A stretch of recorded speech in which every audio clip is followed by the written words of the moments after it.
नगरपालिकेच्या निवडणुकाचा आता हा शेवटचा आठवडाभर आपण वळतोय. आपल्या सोबत आहेत आज मोहन अवसरमल. आज मोहन अवसरमल हे शिवसेनेमध्ये आहेत आणि त्यांच्यावर शिवसेनेच्या उमेदवार कुलदीपक शेंडे यांच्या प्रचाराची जबाबदारी त्यांच्यावर आहे. शिवसेनेवर पहिल्यांदाच अशी वेळ आली होती की त्यांचा प्रचार प्रमुख ऐनवेळी सोडून गेला. आता ह्या माणसाकडे ती जबाबदारी आलेली आहे. अतिशय ज्येष्ठ राजकारण पळून पिलेला आणि तितका शांत माणूस, कधीही ॲग्रेसिव्ह होणं त्यांच्या उमेदीच्या काळात तो माणूस ॲग्रेसिव्ह झाला असेल, परंतु मोहन अवसरमल गेली आम्ही जो बघतोय अतिशय शांत शांत शांत. अवसरमल साहेब, मी म्हणत तुमचं वय झालं, परंतु आत्ता ह्या सगळ्या कुलदीपक शेंडे, सुनील पाटील, आत्ताची निवडणूक तुम्ही कशा प्रकारे बघताय?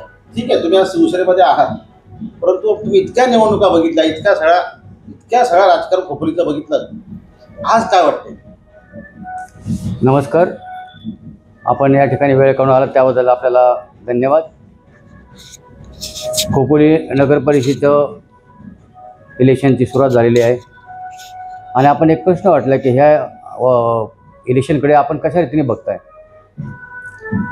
साहेब, प्रत्येक इलेक्शन येतं तर प्रत्येक इलेक्शनला वेगवेगळे मुद्दे असतात, वेगवेगळे पॉईंट असतात. तसं या वेळेला आहे. गेल्या 9 वर्षापूर्वी झाले होते त्यावेळेला ते मुद्दे वेगळे होते, त्यावेळेला पाठ वेगळा होता आणि आजचं वेगळं आहे. साहेब, यावेळेला 4 वर्षे गॅप पडल्यामुळं, इलेक्शन लेट झाल्यामुळं आणि या 4 वर्षा काळात माननीय आमदार साहेबांना या ठिकाणी काम करायला मिळालं. याच्या अगोदर बॉडी असताना आमदाराचा तेवढा सहभाग नव्हता, कामासाठी होता, परंतु आता पूर्ण वेळ त्यांना नगरपालिकेने काम करता आलं. आता हे इलेक्शन होत असताना हे इलेक्शन हे विकासाच्या मुद्द्यावर आहे. कुठला उमेदवार कमी किंवा कुठला उमेदवार जास्त नाही, कुठल्या उमेदवाराकडून विकासाचं मग पुढच्या बाबीला काम होतील, लोकांच्या अपेक्षा पूर्ण होतील. आणि आता गेल्या वेळेला विकासाच्या दृष्टीने माननीय आमदार साहेबांनी या ठिकाणी काय केलं आहे आणि त्यांच्या पुढच्या भविष्यामध्ये त्यांच्या मनात काय हे असल्यामुळं लोकांचा कल आज महायुतीकडे आहे. साहेब, तुम्ही सुद्धा खोपोलीचं नगराध्यक्षपद भूषवलेलं आहे. आपण जर का मागचा सगळा इतिहास पाहिला तर शिवसेनेला आजवर नगराध्यक्षपद मिळवण्यात यश काही आलेलं नाही आहे. अगदी त्यांच्या जागा 2-3 अशा असायच्या. मागच्या काळात म्हणजे मागच्या बॉडीमध्ये जरा त्यांच्या जागा वाढल्या होत्या. यावेळेस तुम्ही थेट नगराध्यक्ष पदावरती दावा करताय, पण राष्ट्रवादी सुद्धा मोठी ताकद या खोपोलीत आहे. राष्ट्रवादीसोबत ठाकरे गट आहे, शेका पक्ष आहे. शेका पक्ष आणि राष्ट्रवादी पारंपरिक तशी युती आपण अनेकदा या नगरपालिकेच्या निवडणुकीत पाहिले. 3 पक्ष एकत्र आहेत, एकीकडे महायुती, एकीकडे 3 पक्ष आहेत. काय वाटतं, कसा निकाल असेल? आपलं म्हणणं बरोबर आहे साहेब.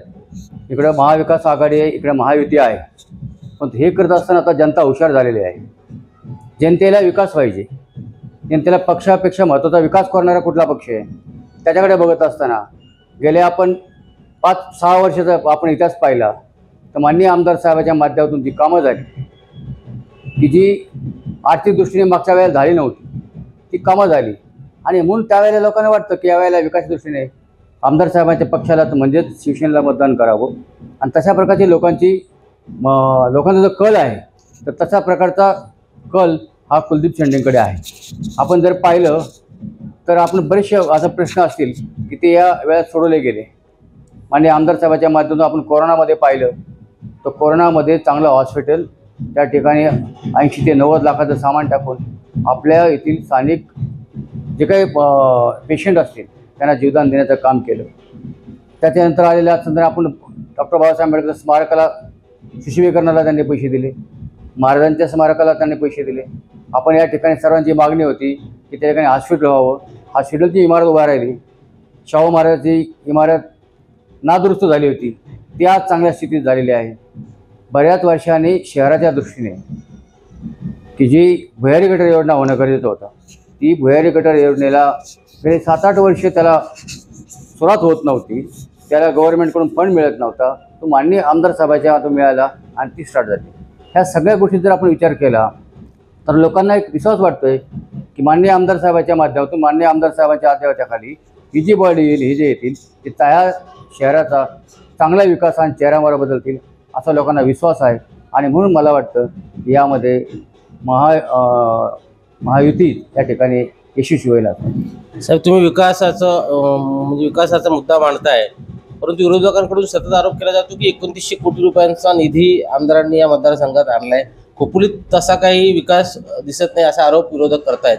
भुयारी गटार योजनेचा सुद्धा तुम्ही उल्लेख केलाय. भुयारी गटार योजनेचं काम ठप्प आहे, कुठेही ते सुरू आता दिसत नाहीये असाही आरोप विरोधकांकडून केला जातोय. काय याच्यावरती आपली भूमिका असेल? साहेब, आरोप हे काम करणारेच होतात आणि आरोप करणं हे विरोधकाचं काम आहे आणि केलं पाहिजे. लोकशाहीमध्ये आपल्याला तो अधिकार आहे. परंतु मला सांगा, हॉस्पिटलचं काम झालं आहे की नाही? शाहू महाराजांचं काम झालं आहे की नाही? बाबासाहेबांचं शिशुविकरणाचं काम झालं आहे की नाही? प्रत्यक्ष झाले, आपण उद्घाटन केलेत त्याच्यात. महाराजांचं काम चालू आहे की नाही? ज्या काही गोष्टी करतो आणि करणारच आपण बोलतो की आपल्या एक राजकीय प्रथा आहे. त्यामुळे असं जरी होत असलं तर विकास झालेला आहे. आज जरी आपल्याला असं वाटतं की शेवटी विरोधक बोलणार, विरोधकाचं कामच ते, परंतु आज आपल्याकडे इथं जे फंड आला आहे की जे आपल्याकडे जे काम चालू आहे ते आपण या ठिकाणी एक बाजू पाहिली पाहिजे. आणि एक बाजू पाहिल्यानंतर त्यावेळेस आपल्या लक्षात येईल, सर्वसामान्य लोकांच्या लक्षात येईल की या ठिकाणी खऱ्या अर्थाने विकासाचे काम या ठिकाणी चालू आहे. साहेब, विधानसभेला आमदारांना खोपोलीकरांनी भरभरून मतं दिली. कधी नव्हे तो इतका चांगला लीड दिला. म्हणजे जवळजवळ कर्जतवरून आमदार जेव्हा इथं आले अगदी तो लीडसुद्धा होऊनचा होता, परंतु खोपोलीत आल्यानंतर आमदारांच्या चेहऱ्यावर स्माईल केली आणि आमदारांचा विजय झाला. पण 1 वर्षभरात बऱ्याचशा काही गोष्टी घडल्यात. आता निवडणुकीत तरी इतक्या सगळ्या गोष्टी घडल्यात. राष्ट्रवादी खऱ्या अर्थाने राष्ट्रवादीला बसायला जागा नव्हती. अशा प्रभागांमध्ये राष्ट्रवादी आता तिथले कार्यकर्ते उभे राहिलेत. हा मागचा मताधिक्य कायम राहील, वाढेल, कमी होईल काय?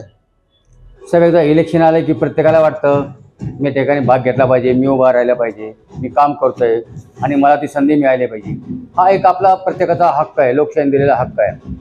त्यामुळे आता कोणाला उभा राहू नये, कोणाला नाही. बऱ्याच वेळेला असं होतं की इकडे कामाचे माननीय आमदार साहेबांनी काम केल्यामुळे त्यांना बहुमताने निवडून दिलेलं. गर्दी जास्त महायुतीकडे होती. आता गर्दी असल्यामुळे ज्या ठिकाणी 2 किंवा 3 इच्छुक आहेत त्या ठिकाणी साहेब एकाला तिकीट दिल्यानंतर एक कुठेतरी जाणार, मग त्याला पर्याय कुठे होता? तो तिकडे गेलेला आहे. आणि हा पर्याय केल्यामुळे वस्तुस्थिती आहे, जी दिसते आपल्याला ती वस्तुस्थिती आहे.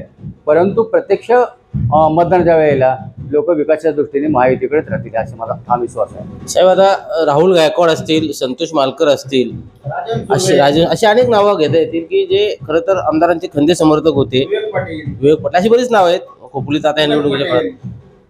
ही सगळी मंडळी बाजूला गेल्यामुळे त्याचा फटका महायुतीच्या उमेदवाराला बसणार नाही का? साहेब, सामान्य कार्यकर्ता गेला तरी त्याचे नुकसान हे होतं, हे आपण त्या ठिकाणी मान्य करतो. परंतु एक जागा लोकशाहीमध्ये असल्यामुळे आणि 3 लोक असतील तर कोणतरी 2 नाराज होणारच. परंतु त्याची भरपाई कार्यकर्त्याच्या माध्यमातून त्यांना परिपूर्ण समजवण्याचा प्रयत्न केला.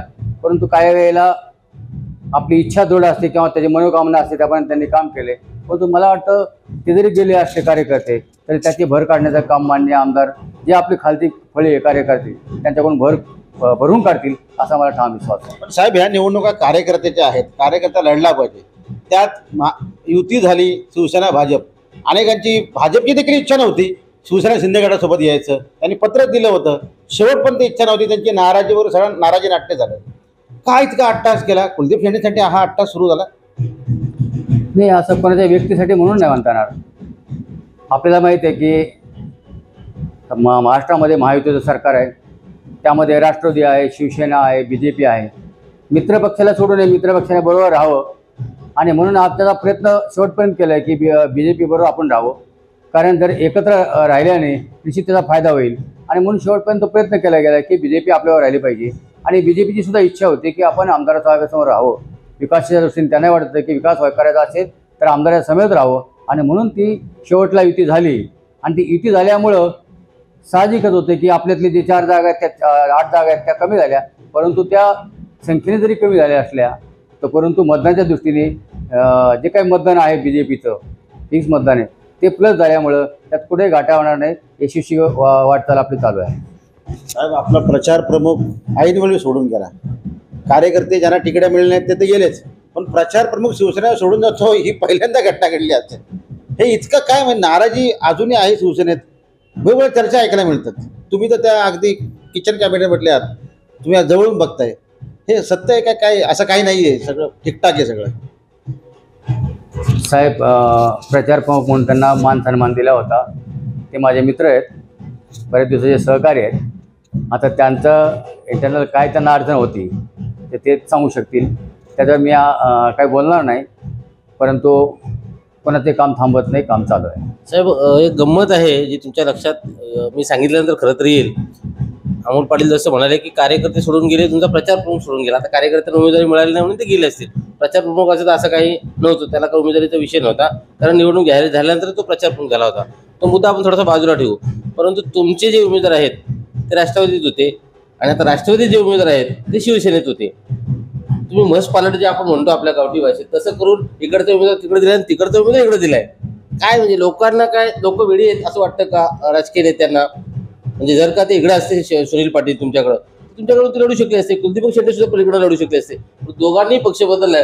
तुम्ही तुमच्या पक्षाच्या जोरात काम करताय, कुलदीपक शेट्टे यांच्यासाठी मतं मागताय आणि तिकडे सुनील पाटलांसाठी ज्या राष्ट्रवादी त्यांचे विरोध होते इतके दिवस, ते राष्ट्रवादीवाले त्यांच्यासाठी मतं मागताय. कसं बघता तुम्ही याकडं? आता ही राजकीय परिस्थिती फक्त खोपोलीपुरती मर्यादित नाही आहे, ही संपूर्ण महाराष्ट्रामध्ये अशा प्रकारचं वातावरण होत आहे. त्यामुळे ह्या संपूर्ण परिस्थितीवर बोलण्यात पण मी मोठा कार्यकर्ता आणि मी सामान्य कार्यकर्ता आहे. परंतु आजची परिस्थिती तशीच आहे, आपण म्हटलं तशीच आहे. परंतु या ठिकाणी आता तुम्ही सांगितलं की मी राष्ट्रवादी होतो, पण ज्यावेळेला मी काम करत असताना राष्ट्रवादीमध्ये सुद्धा प्रामाणिक काम केलं, पूर्ण 5 वर्ष राष्ट्रवादीवर काम केलं. पण ज्यावेळेला मला असं वाटलं की विकासाच्या दृष्टीने आपण आमदार साहेबावर राहावं आणि मला वाटलं की हा काहीतरी शहराच्या दृष्टीने काही काम करेल आणि म्हणून मी माननीय आमदार साहेबांच्या माध्यमातून काम करायला सुरुवात. साहेब तुमच्यावरती तुमचा विषय नाही, नगराध्यक्ष पदाच्या उमेदवाराचा विषय आहे. तुमचा विषय हा जुना झाला, जुना प्रवेश करून खूप दिवस झाले. मी सुनील पाटील आणि कुलदीपक शेंडे यांच्याविषयी म्हणतोय. कुलदीपक शेंडे राष्ट्रवादीतनं शिवसेनेत आले आणि सुनील पाटील इकडे आले, म्हणजे परस्पर विरोधी क्रॉस झाले ते. आणि तुम्ही सुनील पाटलांसाठी मतं मागायला पाहिजे होती. खरं तर तुम्ही सुनील पाटलांच्या ऐवजी कुलदीपक शेंडे यांच्यासाठी मतं मागताय आणि कुलदीपक शेंडे यांच्यासाठी ज्यांनी मतं मागायची होती ते राष्ट्रवादीवाले सुनील पाटलांसाठी मतं मागतात, असा माझा प्रश्न आहे. आणि सुनील पाटील उमेदवार रेडी असताना तुम्ही आहेत काय केला कुलदीपला? हा अनेकांना प्रश्न पडलाय. तुम्हाला पुरं इतिहास सांगायचं म्हटलं तर गेल्या साधारणतः 20 वर्षापूर्वी आम्ही तिघही उमेदवार होतो. सुनील पाटील, कुलदीप शेंडे आणि मी. त्यावेळेला माझ्या अंदाजाने 8,000च्या आसपास काहीतरी मतं सुनील पाटीलला पडली, 5,000 मतं 5,000 काहीतरी शेंडे साहेबाला पडले आणि त्यावेळेला मला आरपीच्या होती 4,200 मतं. एक वेळेचे स्पर्धक होतो. परंतु आपलं खोपोलीचं राजकारण हे तेवढ्या पुत्र असतं, आपण त्याच्यानंतर ठेवत नाही. त्याच्यानंतर बरंचसं काही पाणी गेलं. त्याच्यानंतर सुनीलने आम्ही काम बरोबर केलं. त्यावेळेला कुलदीपही आमच्याबरोबर होता. आम्ही तिघं येऊन एकत्र काम केलं त्यावेळेला काही दिवसांनी. त्याच्यानंतर सुनीलने त्या साईडला तिकडे गेला, तरी आम्ही इकडे कुलदीपने आम्ही काम केलं. मध्यंतरी कुलदीप तिकडे याच्यानं 1-2 वर्षापासून चाललं होतं त्यांचं, पण त्याने इकडं प्रवेश केला. त्याने इकडं प्रवेश केल्यामुळं सुनीलने तिकडे प्रवेश केला. आता हे सगळे जे आपण बघतोय ते जनता हे सगळं बघते. परंतु त्याच्यात हे सगळं बघत असताना आता जनताने विचार एकच करायला पाहिजे की विकास कुठल्या साईडला आहे. मुद्दा हा आहे की कुलदीप शेंडे कुठे आहेत किंवा सुनील पाटील कुठे नाही, विकास कुठल्या दिशेने धावतोय. तर विकास हा कुलदीप शेंडेच्या दिशेने धावणार आहे आणि म्हणून त्याच्या बाजूने काम करणार. अगदी खरं आहे. म्हणजे बाई का ह्या अशी सिनियर असलं का अशी उत्तरं सगळी अगदी जपून सगळी उत्तरं मिळतात. म्हणजे खरंच कौतुक करायला पाहिजे. पण साहेब, मोहन अवसरवाल आम्हाला पालिकेत दिसतील का? तुमचं वय झाले म्हणून तुम्ही थांबलात की पक्षाने तुम्हाला नाकारलं तिकीट? काय तुम्ही थांबलात का? नाही साहेब, काही वेळेला कसं असतं की समाज संबंध. साहेब थोडासा थांबून तुम्हाला परत त्याला जोडून प्रश्न विचारतो. तुमचे सहकारी बेबी सॅम्युअल मागच्या वेळेस नगरपालिकेत होते, ते सुद्धा थांबलेत. तुमचे आणखी एक सहकारी दत्तात्रय मसुरकर तुमच्याबरोबर नव्हते, आता दत्तात्रय मसुरकर उमेदवार आहेत आणि तुम्ही दोघंही निवडणूक लढवत नाही आहात. तुम्ही थांबला आहात की वेगळ्या पद्धतीने पालिकेत जाणार आहात? नाही, पहिली गोष्ट सांगितल्याप्रमाणे काही वेळेला राजकारणाच्या पलीकडे समाज आणि संबंध हे जपावं लागतात आणि ते जपण्याच्या दृष्टीने मी गेल्या 2-3 वर्षापासूनच आमचे सांगितलं होतं की आमच्या फाळे कुटुंबाचे आमचे चांगले संबंध गेल्या 40-50 वर्षापासूनचे आहेत. किंवा पुढच्या वेळेला जे काही राखीव जागा पडेल त्यावेळेला तुमच्या कुटुंबाने ते इलेक्शन लढायचे. आणि तुम्ही गेल्या 3 वर्षापूर्वी, आता हा अलीकडच्या महिन्याभरातला 2 महिन्याचा विषय नाही, आमच्या सगळ्या गावाला माहिती आहे. आणि त्या पद्धतीने मी सांगितलं की आता जे पडेल ते, लेडीज पडलं तरी त्यांनाच होतं आणि जेंट्स पडलं तरी त्यांना होतं. त्या अगोदर मी त्यांना सांगितलं होतं, माननीय आमदारांना साहेब सांगितलं की तुम्ही लढायचं. मी सांगितलं साहेब नाही, माझा शब्द गेलेला आहे, त्यांना आपण तिकीट द्यायचं, मी त्याचं काम करणार आहे. त्याप्रमाणे तो निर्णय त्या ठिकाणी झालेला आहे. तुमचेच एकेकाळचे सहकारी दत्तात्रय मसुरकर आज निवडणुकीत लढत आहेत. इतका उंचीचा माणूस इतक्या सगळा नेटवर्क असणारा, म्हणजे राज्यामध्ये अनेक नेत्यांशी संबंध असणारा इतका मोठा माणूस, एकेकाळचा अगदी सगळ्या नगरपालिकेच्या नगराध्यक्षांचा महासंघाचा अध्यक्ष, खोपोलीचा नगराध्यक्ष आणि अगदी नेटवर्क असणारा, म्हणजे राज्यामध्ये अनेक नेत्यांशी संबंध असणारा इतका मोठा माणूस, एकेकाळचा अगदी सगळ्या नगरपालिकेच्या नगराध्यक्षांचा महासंघाचा अध्यक्ष, खोपोलीचा नगराध्यक्ष आणि अगदी नगरसेवकपदासाठी लढतात. काय वाटतं, हा देश तरुणांचा आहे, फक्त म्हणायचं हा देश तरुणांचा आहे, कशाला तुम्ही जागा अडवता? हे माझं म्हणणं नाही आहे. त्या वार्डात जेव्हा फिरतो ना आम्ही तेव्हा लक्ष येतं काय चाललंय. टीका म्हणून नाही, पण हे वास्तव नाही. तुम्ही कसं थांबलाय, कुठेतरी थांबलं पाहिजे ना. साहेब, गेल्या महिन्याभरात त्यांची माझी भेट झाली नाही. आम्ही जरी विरोधी पक्षात असलो, वेगळ्या पक्षात असलो, तरी आमचे बरेचसे विचार मिळते जुळते आहेत आणि निश्चितपणे त्यांनी त्यांचा विचार केला असेल की कशासाठी लढायचं आहे. परंतु मी ते का लढतात काय याच्यावर बोलणार नाही, कारण ते एक माझ्यापेक्षाही सिनियर आहेत, विचारवंत आहेत. 4 पावसाळे त्यांनी जास्त काढलेले आहेत राजकारणात, म्हणून मी त्यांनी का केलं याच्यावर काही बोलणार नाही, तेच उत्तर देतो.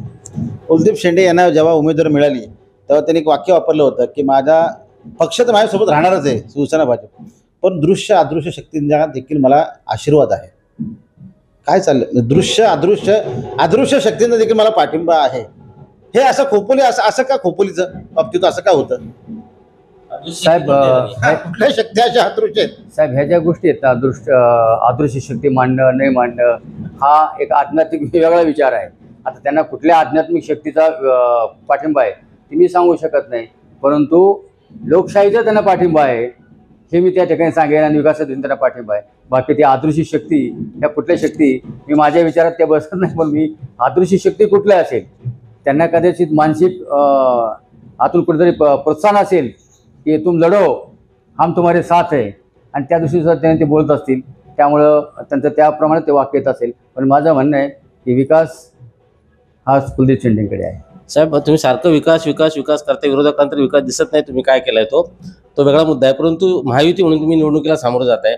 भारतीय जनता पक्ष, जसं अमोल पाटील मगाशी म्हणाले, इथल्या स्थानिक नेतृत्वाची ठोस भूमिका होती की शिंदे गटावर आपल्याला जायचं नाही. शेवटपर्यंत ती भूमिका त्यांची कायम होती. काय इतकं सगळं तुमच्यात फाटलं होतं, काय दरी निर्माण झाली होती ते आम्हाला काय माहीत नाही, परंतु त्यांची भूमिका तशी होती. जी मागची निवडणूक झाली, ज्याला तुमच्या सौभाग्यवती नगराध्यक्ष झाल्या, त्या निवडणुकीत अखंड शिवसेना होती आणि अखंड असलेली शिवसेना काहीतरी 10, 12, 13 नगरसेवक त्यांचे निवडून आले होते, ती 3ऱ्या क्रमांकावर फेकली गेली होती. आज शिवसेनेचे 2 भाग झालेले आहेत. म्हणजे उद्धव ठाकरेंचा जो काही पक्ष आहे त्या पक्षाच्या विधानसभेच्या उमेदवाराला 8-8.5 मतदान खोपोली शहराने दिलं होतं. अर्थात ते मतदान काय नगरपालिकेत राहील असं मानायला काय, म्हणजे मानण्यास काय त्याची काही गरज नाही ते म्हणायला. तसं असं असताना भाजप तुमच्यावर यायला तयार नव्हतं, कारण त्यांची भूमिका अशी होती की आमचा नगराध्यक्ष पदाचा उमेदवार 2 नंबरला होता आणि आता 7-8 वर्षात पक्ष आमचा वाढलाय. भाजप आज तुमच्या बरोबर आलाय, पक्ष नेतृत्वाने त्यांच्यावर दबाव टाकला, ते बरोबर आले. 8च जागा तुम्ही त्यांना दिल्यात. उरलेल्या सगळ्या जागांवरती शिवसेना पक्ष लढतोय. ज्या RPIचं तुम्ही नाव घेताय त्या RPIला एकही जागा दिलेली नाहीये. आता तुम्ही प्रमोद माडिकच्या मिसेसना दिली असं म्हणाल, पण ती धनुष्यबाण चिन्हावर लढते, म्हणजे RPIची जागा असं आम्ही मानत नाही. मग RPI 5-7 जागा ज्या मागितल्या होत्या त्यापैकी 1-2 जागा तुम्ही पण RPIचे जिल्हाध्यक्ष म्हणून काम केलंय. तुम्ही चळवळीत आला, आज जरी शिवसेनेत असलात तुम्ही चळवळीत आलेला का, असा अन्याय त्या पक्षावर? तो छोटा पक्ष आहे. मग एकीकडे जर का तुम्ही राष्ट्रवादीचा विचार केला, शेका पक्षाला 17 जागा त्यांनी दिल्या, उद्धव ठाकरे गटाला 4-5 जागा दिल्या, म्हणजे सन्मान जो राखायचा असतो तो त्यांनी त्या पद्धतीने मित्रपक्षांचा राखलाय. तुमच्याकडून तसं मात्र सन्मान राखला गेला असं दिसत नाहीये. साहेब, RPIच्या बाबतीत बोलायचं असलं तर RPI हा माझा प्रथम विचाराचा पक्ष आहे. मी त्या विचाराशी सहमत आहे. त्या विचारातच मी पूर्ण कालकृत केलेली आहे. त्यामुळं तो विचार करताना जी सीट दिली त्यांना गेली, परंतु RPIला निशाणी फिक्स नसल्यामुळं आणि सीट तर आली पाहिजे या उद्देशाने धनुष्यबाणावरती लढत आहेत. RPIच्या नेते आमचे नंद्र गायकवाड साहेब असतील, वाडी साहेब असतील, यांच्याशी मान्य आमदार साहेबांची चर्चा झाली. चर्चा झाल्यानंतर त्यांच्या सीट देण्याचं त्या ठिकाणी मान्य झालं आणि त्याच्यानंतर चर्चा झाली आणि BJPनी काही गोष्टी केल्यामुळं त्यांची एखादी सीट मागं पुढं झाली, परंतु जी सीट द्यायची होती तीच सीट दिली गेली.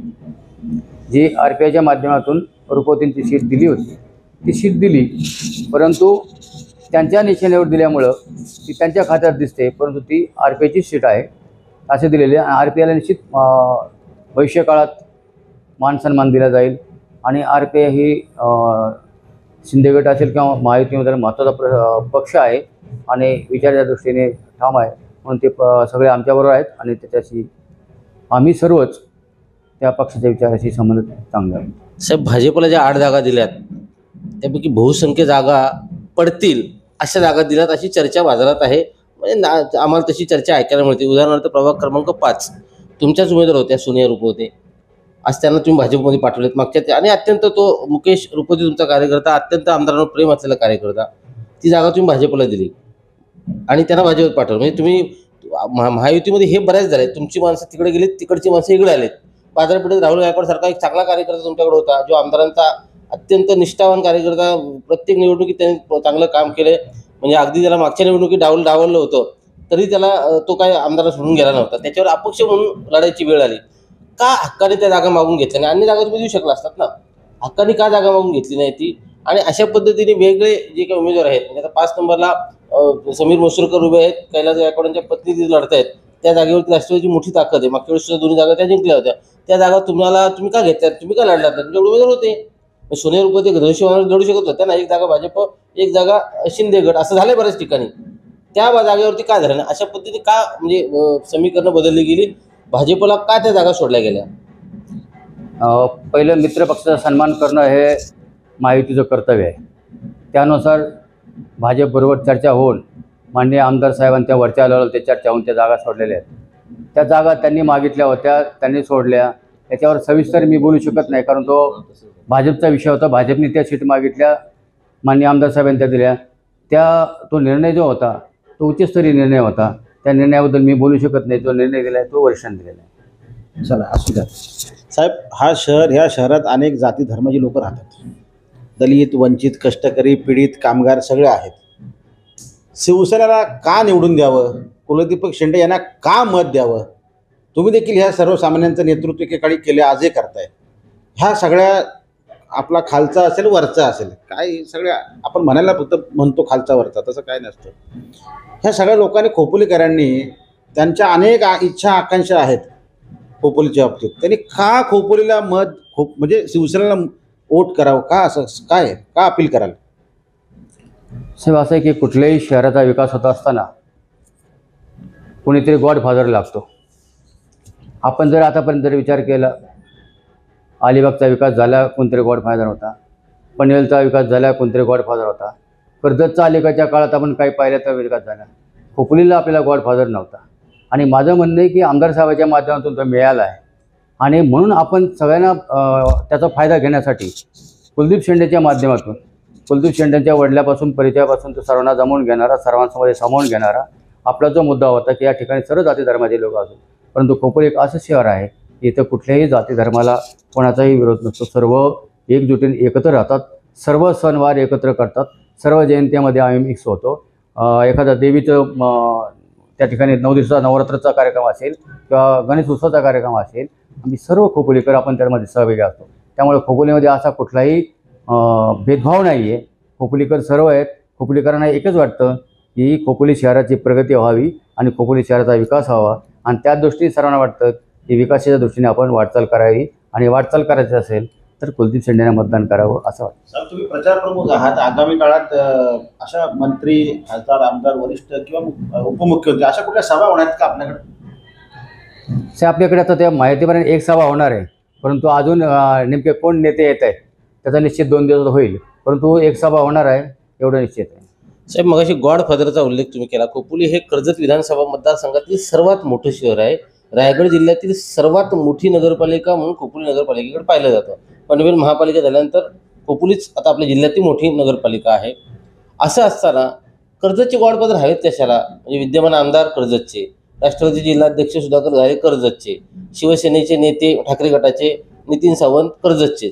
तुम्ही सक्षम नाही आहेत का खोपोलीकर? म्हणजे आता जर का आपण विचार केला, मसूरकर साहेब जसं अमोल पाटील मगाशी म्हणाले, राज्याचे नेते, देशाचे अगदी त्या नगर परिषद महासंघाचे अध्यक्ष होते, पवार साहेबांच्या म्हणजे शरद पवार साहेबांच्या जवळचा खूप मोठा उंचीचा माणूस. अशी अनेक नावं आपल्या खोपोलीत घेता येतील. BL पाटील सुर्गे आपल्या खालापूरचेच होते, खोपोलीचेच होते. खोपोलीतून असं सक्षम नेतृत्व का तयार झालं नाही आणि त्यामुळेच आपल्याला कर्जतच्या गॉडफादरवरती अवलंबून राहावं लागतंय का? साहेब, मी कर्जत आणि खालापूर अशा वादात बोलणार नाही, कारण कर्जत खालापूर हा एक मतदारसंघ आहे आणि एक मतदारसंघ असल्यामुळे इथून आलेल्या माणसाचं काम आहे की तिथं काम करणं आणि त्यापर्यंत ते काम चालू आहे. आता कर्जतचं काय खालापूरचा हा वाद न करता एक मतदारसंघाचा एक आमदार म्हणून त्या ठिकाणी आहे. तर आपण वाटलं की आपल्या शहरातून सुद्धा एखादं नेतृत्व उभारावं, पण नेतृत्व उभार असं नेतृत्व गुण असायला पाहिजे. आपल्याकडे सगळे गुण आहेत पण तो तिथपर्यंत पोहोचला नाही. आता पोहोचवण्याचा सर्वांची प्रयत्न चालू आहे. मला वाटतं भविष्यकाळात निश्चितपणे खोपोलीला त्या प्रकारे तसं होईल आणि भविष्यात खोपोलीचं नेतृत्व तयार होईल असं वाटतं.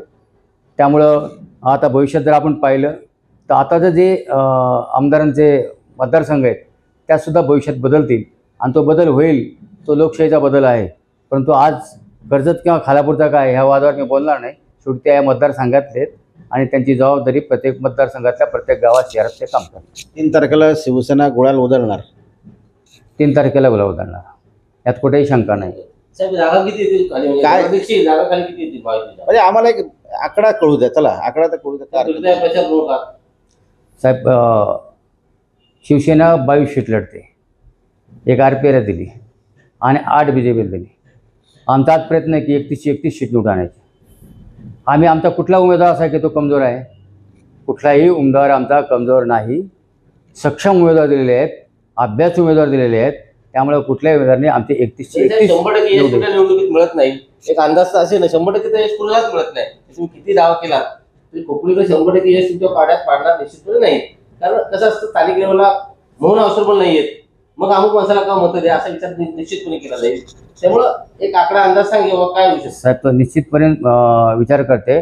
पब्लिक आपल्यापेक्षाही हुशार आहे, त्यांना कोणाला द्यायचं निश्चित द्यावे देतील. परंतु आज मी हे सांगतो की आम्ही 1 नंबरला राहू. बघा, सिनियर, मी मागाशी सुरुवातीला म्हटलं होतं की अभ्यासू, ज्येष्ठ आणि शांत, संयम, डोक्यावर बर्फ असलं ना की ह्या सगळ्या अशा प्रतिक्रिया असतात. माझं खोपोलीकरांना आव्हान आहे की एकदा मोहन अवसरमलला गेली काही वर्ष तुम्ही ऐकलं नसेल, मधल्या सगळ्या काळात ही सविस्तर मुलाखत आहे, शांतपणे ऐका. तुम्हाला काय वाटतं, तुम्हाला त्यांना काय म्हणायचं असेल तर अगदी कमेंट करा.